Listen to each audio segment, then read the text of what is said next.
Come in. Welcome. I'm E.G. Marshall. Richard III is the last of Shakespeare's cycle of historical plays that take England into, through, and out of bloody civil war and back to peace. But because this play focuses on one man, the malformed, evil genius, Richard of York, there is less of history and more of blood in the drama. Our mystery drama, The Prince of Evil, was adapted from William Shakespeare's classic tragedy, Richard III, especially for the Mystery Theater by Ian Martin, and stars Howard da Silva. It is sponsored in part by Buick Motor Division. I'll be back shortly with Act One.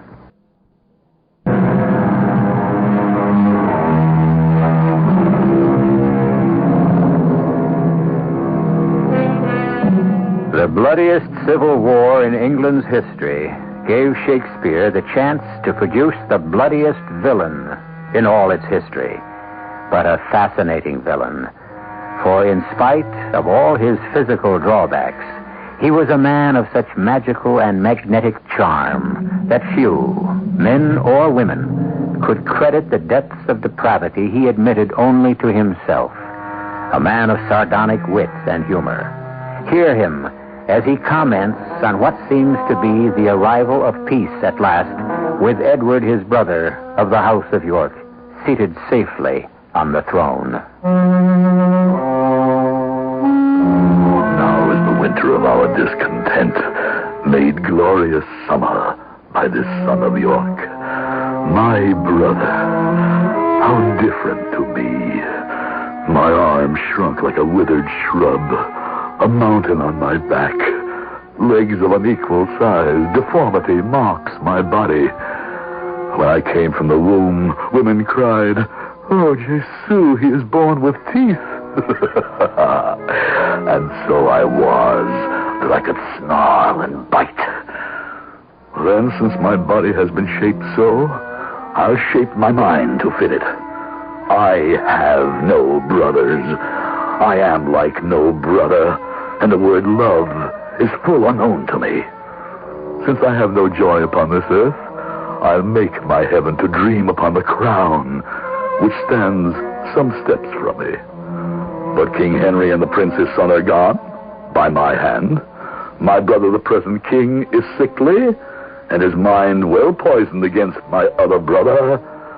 So, Clarence, I have my cue.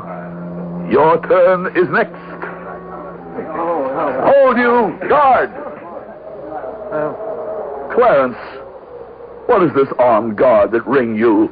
King Edward has graciously decided to house me in the tower. For what reason? Because my given name is George. He might better commit our godfathers, since they named all of us. What's the matter, Clarence? Why, when I know for sure, it may be too late to tell you, Richard. It seems our elder brother, in his failing health, is guided by prophecies and dreams. Guided to put his own brother in that dread fortress? Why? Some wizard told him his issue would be disinherited by someone whose name begins with G. And since my name is George...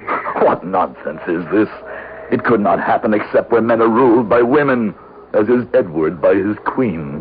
I'll go to the king immediately and have you delivered. My name, too, if you reckon my title, begins with G. Duke of Gloucester. So let me stand proxy for you. Oh, if all could only know your inward grace as I do. Think not of me, but of yourself. And knowing my love and sword is sworn to you, have patience. Why, as you see, what choice have I? Brother, farewell.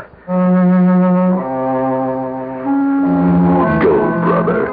Tread the path on which you never will return. Simple, plain Clarence. I do love you so that I shall shortly send your soul to heaven, if heaven will take the present at my hands. My brother the king cannot live, I hope, so God may take King Edward to his mercy and leave the throne to me. But soft, what comes here? The funeral cortege of our last and lost King Henry.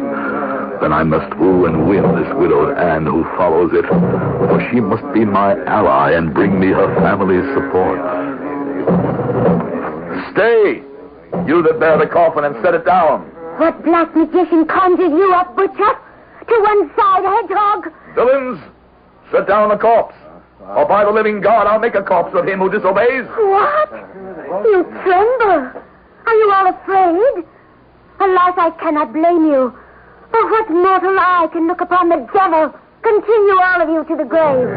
I will follow after I have faced down this scum of hell. Well, devil, you had your way with his flesh. His soul you cannot have. Sweet saint, for charity, curse me not. What else could you hope from me? Did you not murder my Richard and King Henry? I did not kill your husband. Why then, Richard must be alive. No, he is dead, but slain by my brother Edward's hand. You lie in your foul throat. Queen Margaret saw your murderous short sword smoking with his blood. The same point you might have killed her with, if your brothers Edward and Clarence had not struck it aside. I was provoked because her slanderous tongue laid their guilt on my shoulders. You were provoked by your bloody mind. Do you deny you killed King Henry, that I was even now following to the grave? No, that I grant you. Oh, how could you? Such a gentle, mild man. The fitter then for the King of Heaven, who has him now. He is in heaven, but you will never know. For there you will never go. Then let him thank me, for he was more fit for there than earth. As you are tailored for hell. Yes, and one place else, if you will hear me name it. Some dungeon. Your bedchamber. Who is most to blame for these two deaths? The causer or the executioner? You were both cause and effect. Not so, lady.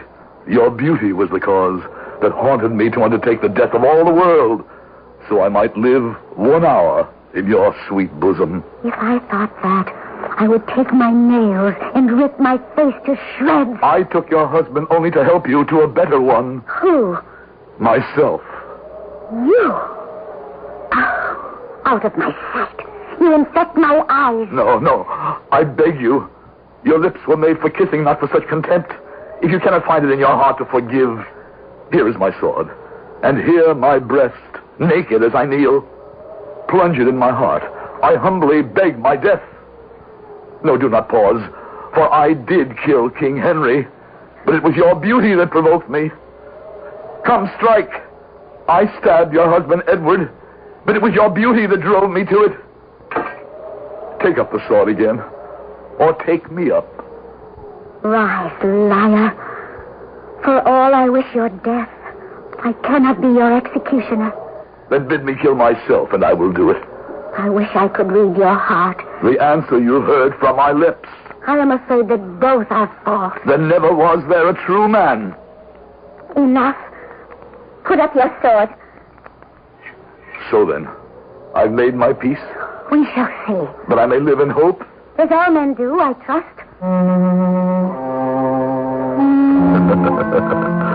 Was any woman ever wooed in such a fashion? In such a fashion, was any woman ever won? I'll have her. But first, my brothers must be disposed of. The king, by God, I hope, and Clarence, by me. Have you seen the king, Lord Hastings? Yes, Your Majesty. I have just left him. How is he then today? My queen, His Grace speaks cheerfully. But you make effort to. If he should die, what is to become of me? You have 2 sons to be your comforters should he be gone. Oh, but they are young, and their guardianship now lies in the hands of Richard of Gloucester, who has little reason to love me. It is concluded Gloucester is to be protector? Determined. Not yet concluded. But if the king should die without recovering, that loathsome Gloucester... Hush. He and Lord Buckingham are approaching. They do me wrong, Buckingham. Who are they to complain to the king that I have no regard for him? My own brother? My lord of Gloucester, I believe the king seeks only to bring peace between 2 factions. Your Majesty's pardon. I did not know we were observed. Nor I, my queen. Who are they and those of whom you speak, gentlemen? Why, your brother Rivers and your sons, Dorset and Gray. You envy my advancement and my friends. God grant we never may have need of you. Meantime, God grants that I have need of you. By your means, I have a dear beloved brother imprisoned, and myself in disgrace. I never turned his majesty against the Duke of Clarence. If anything, I was his advocate. I shall not endure such words. I am still, so I hope, the Queen. And honor and state more properly due to me. Queen Margaret. Or would be so, if this bunchback toad had not murdered my dear King Henry in the Tower, and Edward, my poor son, at Tewkesbury. No way, old hag. Your cause is in the grave. Mine still lives, and I must fight for my poor brother, poor Clarence. His head should roll, and so should yours. In God's name, enough. In God's name, my prophecy. As my husband is dead, so will be yours. And you will die neither wife, nor mother, nor England's queen. Oh, how insufferable. I warn you. Take heed of the dog you have by your side. Sin, death, and hell have all set their marks on him. I warn you all, let him not set his mark on you. She sets my hair on end with her curses. My Lord Hastings, will you attend me? Yes, my queen. Have you need of me? Can I count on you, Buckingham? I do not give my support lightly. Yes. Good. I do have need of you. But later, Buckingham. Later. I do the wrong, then let others shoulder the blame. I bleed for Clarence, whilst I prepare to make him bleed for me. I trick the simple gulls like Hastings and Buckingham to believe it is the Queen and hers who stir the king against me, and they believe it. Even Anne is fooled by a piece of scripture. God bids us do good for evil. And thus I cloak my naked villainy with odds and ends stolen from the holy writ. But no more play. It is time to take the first step on the road to the crown. The murder of my dear brother Clarence.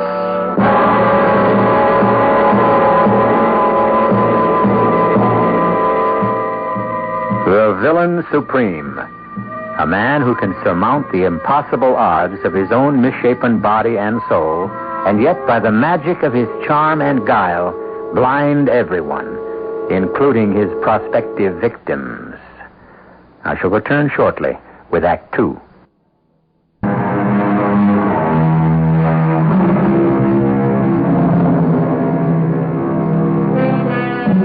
Suddenly, a stroke of ill fate to everyone but Richard of Gloucester sends events racing towards an early climax. With the Duke of Clarence in the Tower, the king's illness has left the third brother, Richard, in temporary possession of great power. But how to use it best to shape events to his will? Richard is lucky as well as evil.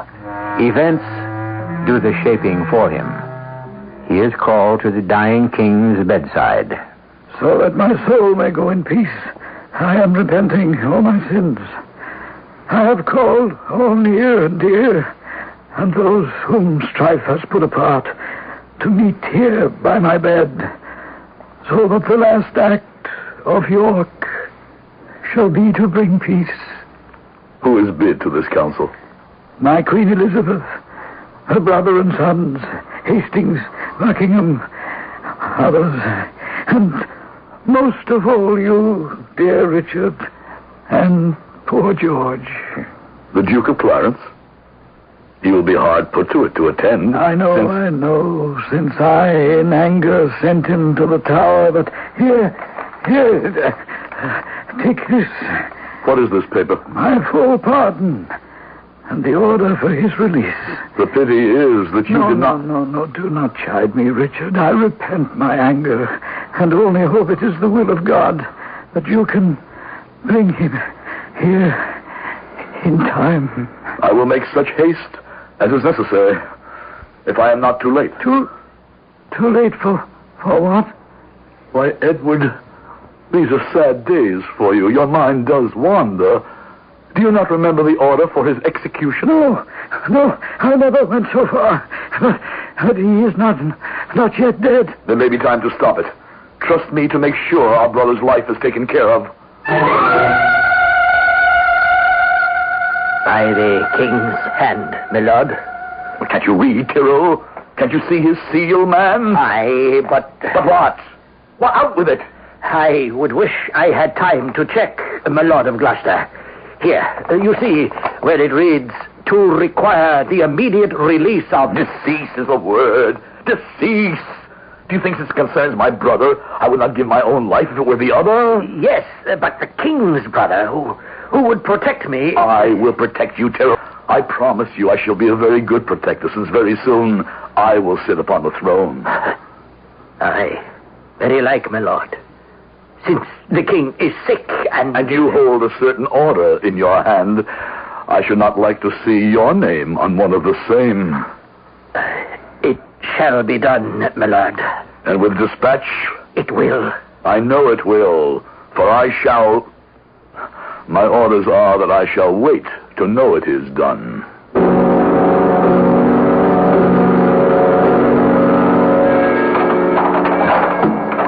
Why, who is...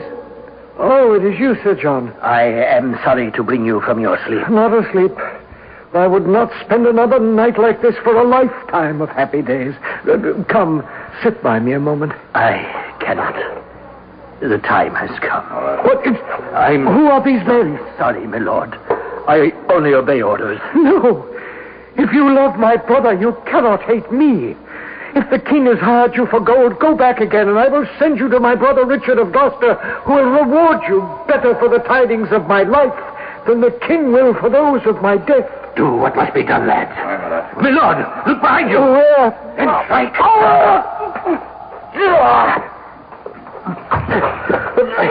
When I should be sent thus, with no peace yet won from God. Out of here, lads. The deed is done. I am sorry. Poor Lord Clarence. But I have a career to guard.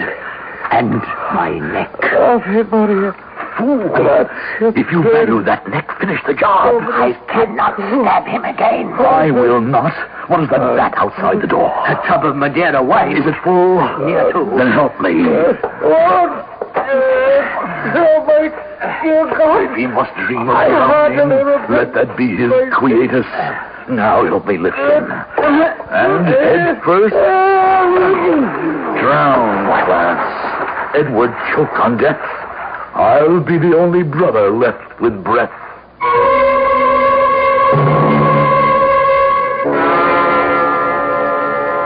Now, I can feel I've done a good day's work, and in peace my soul can part to heaven. Rivers and Hastings, friends. Oh, dear Edward, it is time to rest. No, Elizabeth, my queen, you are not exempt from all. You, Dorset, Buckingham, wife, let Lord Hastings kiss your hand. There, Hastings. I shall forget our former hatred, as long as me and mine are safe. Never fear me for that, madam. Now, Buckingham, you must seal this league between all. I have no enemies. I am all men's friends. And as to you, Madam Queen, God punish me by hate from those I love, if I am ever cold in love to you and yours. There speaks my princely Buckingham. Oh, I could die now in peace, if only my brothers Gloucester and Clarence were here. In good time. Here comes the noble Duke of Gloucester. Good morrow to my sovereign king and queen.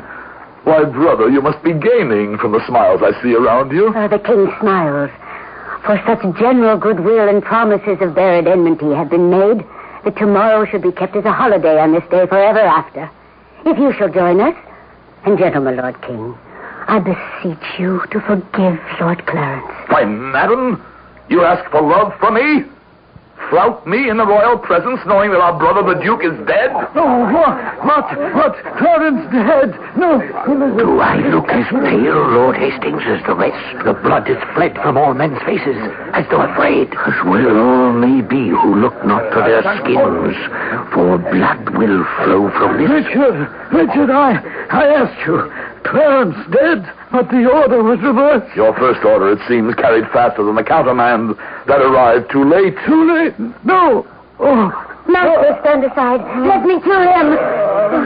Buckingham, Hastings, attend me. I wait upon your grace. And so do I. Did you mark the guilt upon the faces of the Queen and all her kinsmen and allies? Mark me.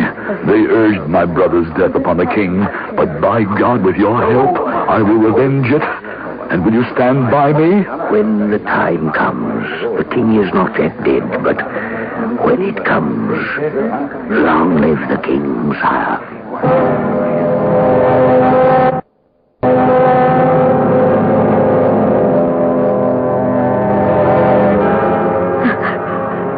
Oh, God, I cannot believe.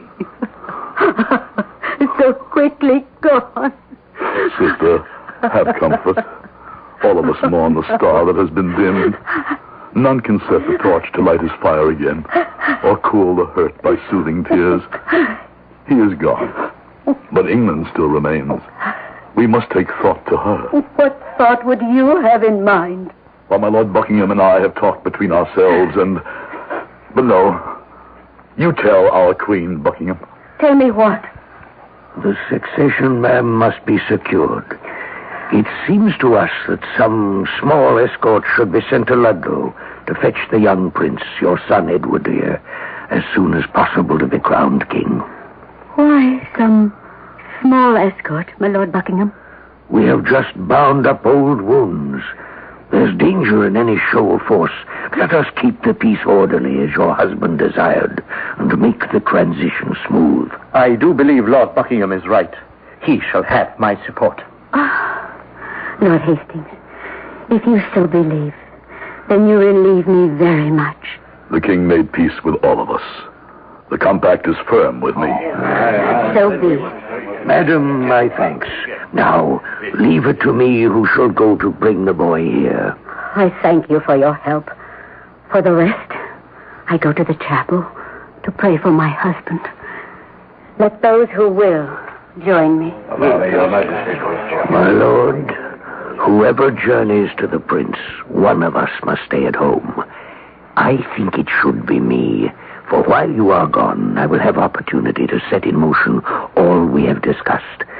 Better to leave it to me to part the Queen's kindred by whatever means from any support to the prince. Oh, my other self, my oracle, prophet, and comrade in the aims of villainy. Like a child, I will go by your direction for the child. By my return, shall we be ready? By your return, all will be ready to call you king, or they will have joined the king already dead.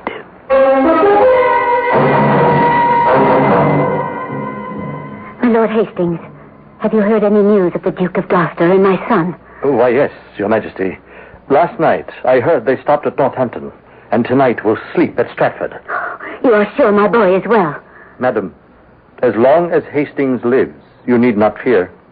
I will be party to no coronation, save it be Prince Edward of Wales, the true heir to the crown. Oh, you ease my heart, good Hastings. These are such bloody times as I thought left behind. I have to fear for both my babes if there is a pretender to the throne. You mean the Duke of Gloucester? He is in the line. That is why I see the ruin of my house, the tiger about to savage the helpless deer, tyranny hanging over the empty throne. I see, as in a map, destruction, blood, and massacre on a road that soon must end us all.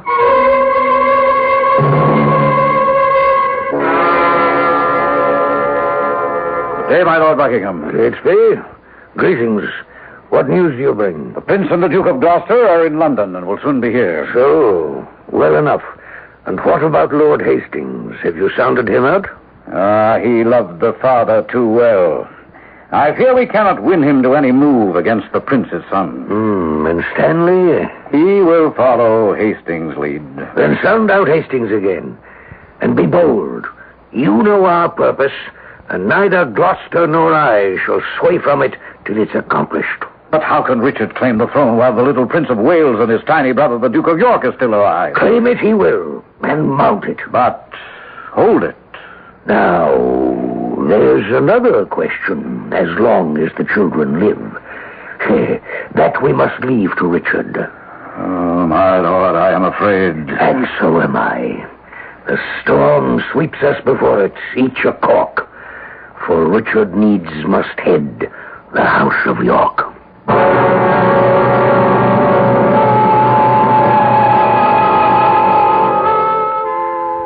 The intelligent, perceptive, but venal Buckingham has made his usual careful assessment.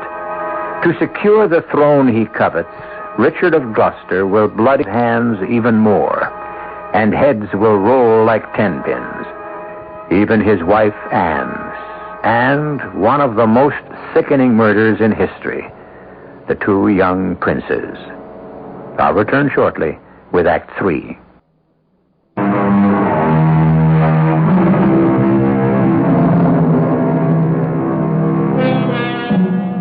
Success has attended Richard in all his gory escapades so far. There are more bloody triumphs still to come. His one failure has been with Prince Edward of Wales, son of the Queen, and the true heir apparent to the throne. With the diamond-bright honesty and the unerring eye of a child, he knows instinctively that his uncle is not to be trusted, and someone to be feared. Welcome, sweet prince, to London. Welcome, my sovereign lord, you should be saying, Buckingham. Why, so I should. Thrice welcome, your majesty. I'm not a king yet. Why haven't my mother and my brother come to meet me? In time, sweet nephew, in time. It's been a long journey. You must be tired. No, Uncle. Then what? Just sad. Come. This is a homecoming when a boy should be all smiles. Uncle Gloucester, Yes, my boy. when my brother comes, where shall we stay until the coronation? Why, wherever it would seem best to your royal highness. But if I may counsel you, for your protection, spend a day or two at the tower. Oh, no. I do not like the tower. I shall not sleep quiet there. What's to disturb you? My Uncle Clarence's ghost. My grandam says he was murdered there. What nonsense, lad. Murdered? Never. But he died there. Why, so it's true. But you must not fear your uncle. I fear no uncle dead. Or none that live, I hope. And if they live, I hope I need not fear. But you are my protector, so I must obey. So with a heavy heart to the tower, I wend my way.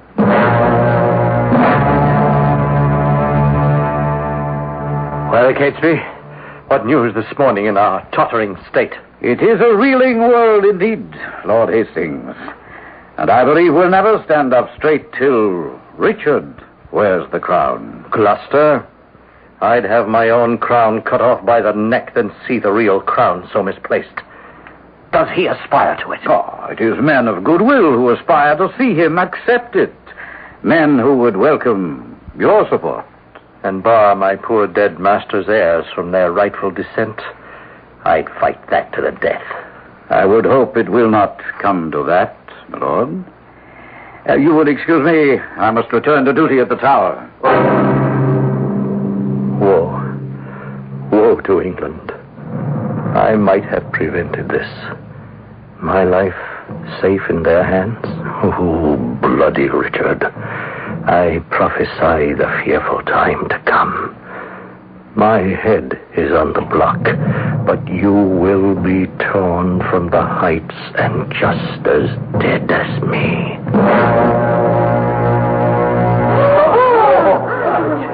My lords and gentlemen of the council, Your sometime Chamberlain, Lord Hastings. He does seem to be short of body. God, you may take away the traitor's head. So dearly I love the man that I must weep. I took him for the most harmless creature that breathed upon the earth. I cannot be so Christian, my good Lord of Gloucester, not to a subtle traitor who this day planned in this same council room to murder or have murdered both yourself and me. What? Then he deserved his death. Well done, your gracious. Now, all my lords, this barely thwarted plot gives warning that we and my Lord Gloucester cannot resign our state of fortune and our sceptred isle to the corruption of a blemished stock. We must waken to our country's good, bind up our wounds. So heartily we solicit Gloucester's gracious self to take on himself the charge of king. My fellow peers, a moment. I do not know whether to depart in silence or bitterly reprove you, Buckingham. And yet, your love deserves my thanks. But I must shun your high request. No. So many and mighty are my defects. Please hear me out. So many my defects that I would rather hide from greatness. But God be thanked, there is no need of me. My brother's son, who bears my brother's name. But not by Edward's wife. He was first betrothed by substitute to the sister of the King of France. And by that substitute, your brother begot this Edward, whom we now call Prince. I tell you, your grace, if you refuse us, your brother's son will never reign as king. Sweet prince, let me entreat you. Accept their suit. If you deny it, all England will rue it. Friend Catesby, will you entreat me to a life of cares? Good Buckingham, and all the rest.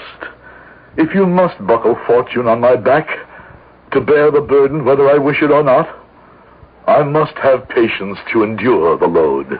God bless your grace. And long live Richard III, King of England!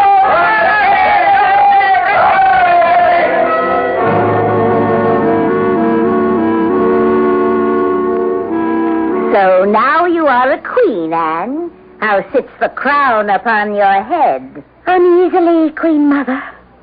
As uneasy as my bed. How could you have married him? I do not know. He has a charm, a beguilement, a devil's way of torturing everything as out of shape as he is, till his shape and soul become the everyday, and all the rest strange and unnatural. I should say had, for now I am wide awake, and wonder how I ever lost my head. You're like to lose it in earnest, as we two other queens, Elizabeth and I.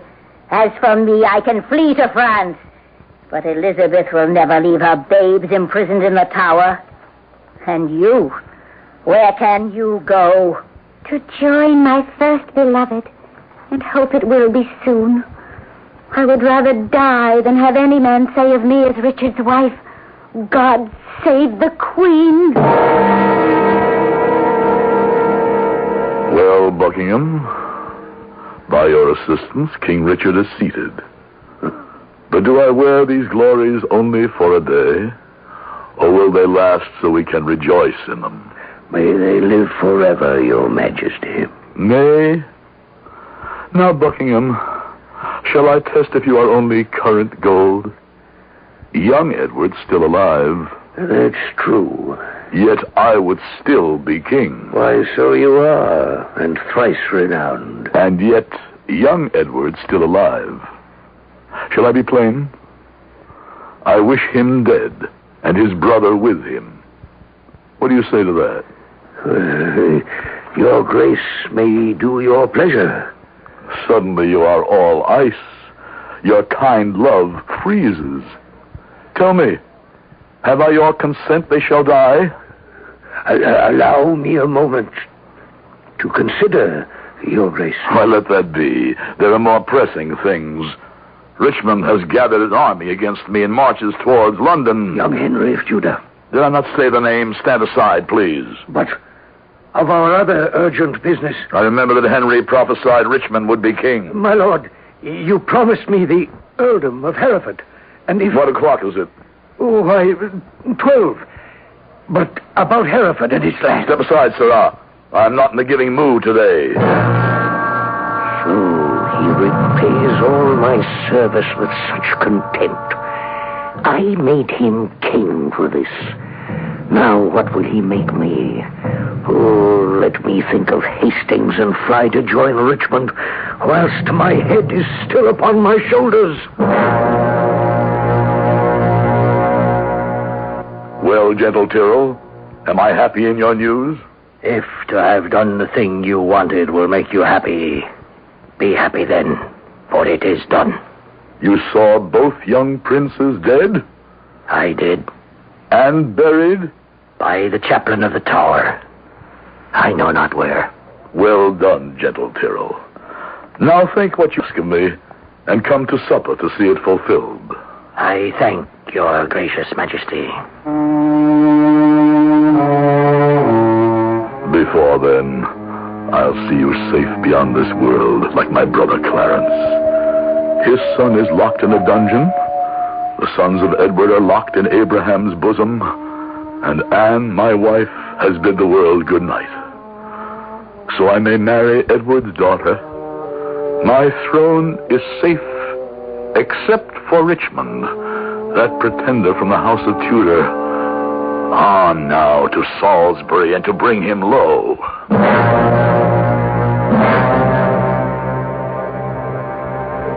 What hour is it, Catesby? Near midnight, sire. I have not that alacrity of spirit or cheer of mind I used to have. Bid my guard watch, and leave me. Come to me before the sun is up, and help me gird my armor on. You shall not sleep, Richard. We will haunt your dreams. Oh, Clarence. Despair and die. Now hear me, Uncle Richard. Edward. Richard of Gloucester, husband, Anne.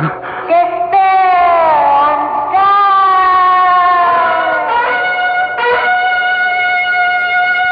Why, who's that? Who's there? Catesby, your majesty bid me wake you? Well, then it's time to arm and give direction. Oh, but Catesby, I have had such a dream that has struck more terror to the soul of Richard than can the substance of 10,000 men-at-arms. Oh, coward conscience, how it does afflict me. There is no creature loves me, and if I die, no soul shall pity me. Nor should they, since I find in me no pity for myself. Oh, shadows, you have done your work. Nay, good my liege, you must not start at shadows. True enough. So gird my armor on. Sound trumpets boldly and cheerfully. God and St. George, Richmond and victory!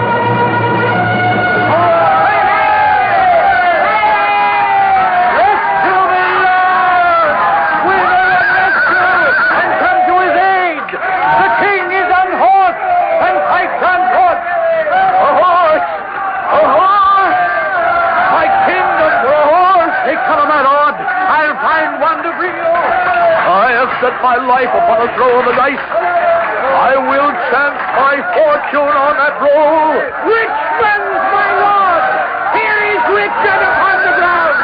Come, let us take him!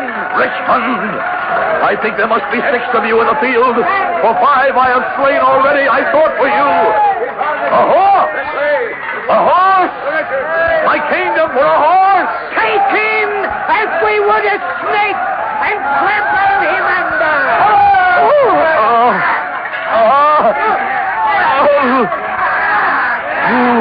Many. I cannot. The world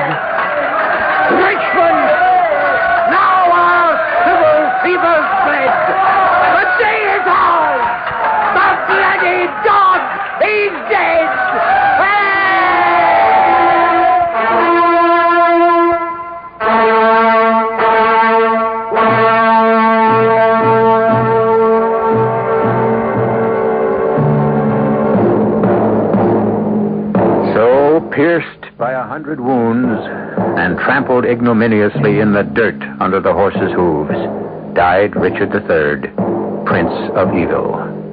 A man less hideous in his person than in his immortal soul.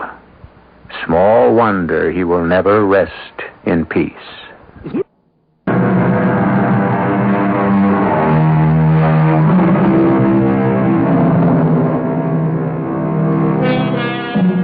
Young Richmond became Henry VII of England, first of the Tudor line of kings, and the beginning of true peace at home and the spread of England's glory abroad. The real King Richard III might have been little noted in his history, save for William Shakespeare. In actual fact, he was a man of his times and a reasonably good monarch. But in any conflict between history and high drama, drama has a way of persevering. So down through the ages, our picture of this king has become that of the Prince of Evil. Our cast included Howard da Silva, Evie Juster, Court Benson, Hetty Galen, Earl Hammond, and Ian Martin. The entire production was under the direction of Himan Brown. This is E.G. Marshall inviting you to return to our Mystery Theater for another adventure in the macabre. Until next time, pleasant dreams.